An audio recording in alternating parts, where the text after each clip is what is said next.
I think it's important for the community to have people like Sammy, allies that are especially like public figures that show love unconditionally for everybody and anybody.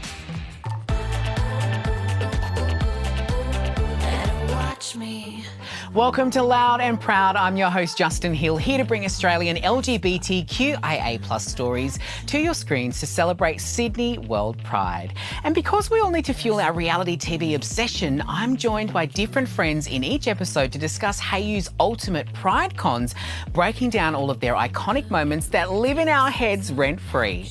So pour that bubbly and get comfy. It's time to be bold, be proud, and be you. Samantha Jade has clocked up over 81 million streams, with 80 million of those from me. She's an Aussie music icon and LGBT ally, and she loves a spray tan almost as much as I do. Alfie Arcuri had me in tears as he was crowned the winner of The Voice in 2016. He was a finalist in 2019's Eurovision Australia Decides and seems to be getting more and more handsome every time I see him. Happy Pride. Happy Pride. Happy Pride. Sammy, there's this hilarious story that I saw that you told once about how, for some reason, you had no idea you were a gay icon until someone told you over a rosé or something like that. No, yeah, well, I was having a rosé with my friends, and we were talking about looks, of course, chatting about what my next look is going to be.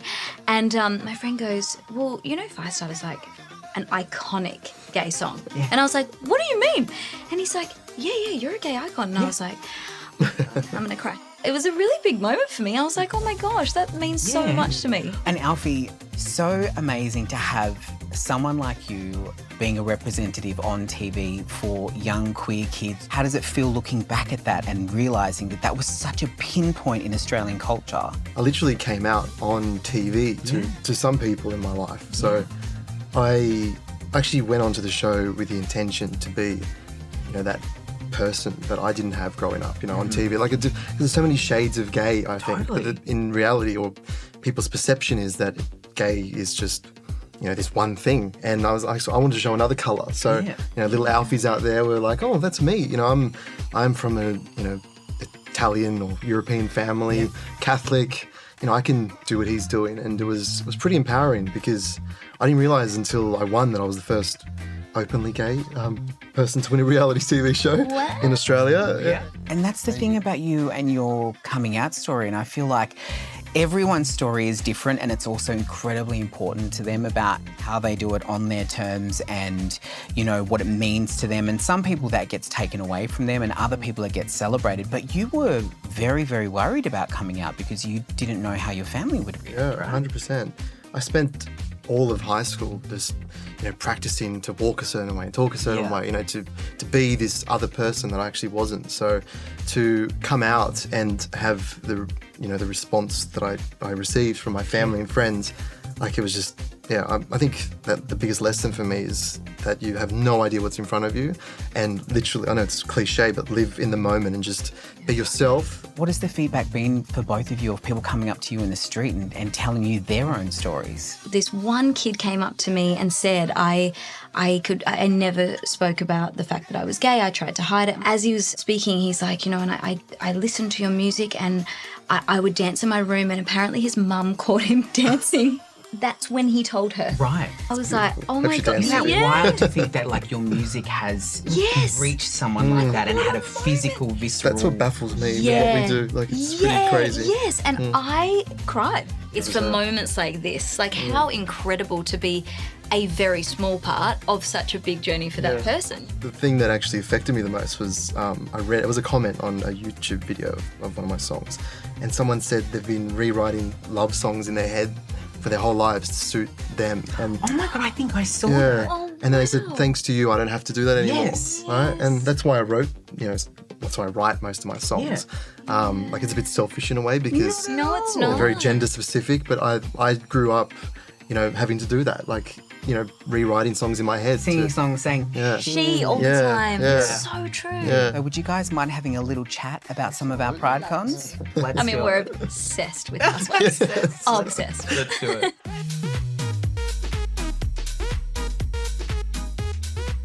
Now, there are a lot of Pride cons that we have in reality TV, and, you know, it's very difficult to pick our favourites because I feel like we have so many. But one that really stands out for me and is someone who has just been unbelievably supportive of our community, and in almost every season of the show, Lisa Vanderpump, you know, in Vanderpump Rules, goes to Pride, has done fundraisers. Any other favourite Pride cons in reality TV that you love? I know, same. I can name one from every franchise. Oh, really? Okay, go. give us your top Go three. for it. So Miami, I'd probably say Elsa. Remember Elsa? Yes. God rest her soul. She's gone. Yes. New York, maybe Ramona. Oh yeah. Crazy and Now fantastic. Beverly Hills, maybe Kyle. I love her. I love Yeah. Kyle so much. Crazy. Her looks, I love all her hairstyles Yeah. she's been through, her kids. So great to have you in. Thank you so much again. Happy Pride to both of Happy you. Pride. And thank you for being loud and proud with me today. Oh, you. anytime. Oh, it's Hayu Hot Seat time featuring Andy Cohen and Lisa Vanderpump. How do you celebrate Pride? You know, I celebrate Pride differently every year. If I'm in New York City, I definitely try to go to the parade and hit some parties and just be with friends. I always celebrate Pride every year to celebrate everybody's authentic self, their individuality. It's a day that's full of love and support, and I love and support it. Well, that is a wrap. What a fantastic episode. So great to have Alfie Arcuri and Samantha Jade in here to talk about being an ally and their incredible stories as part of the LGBTQIA+ community. This is Loud and Proud. I'm Justin Hill. Mwah. Watch me dance, watch me swing, watch me get down.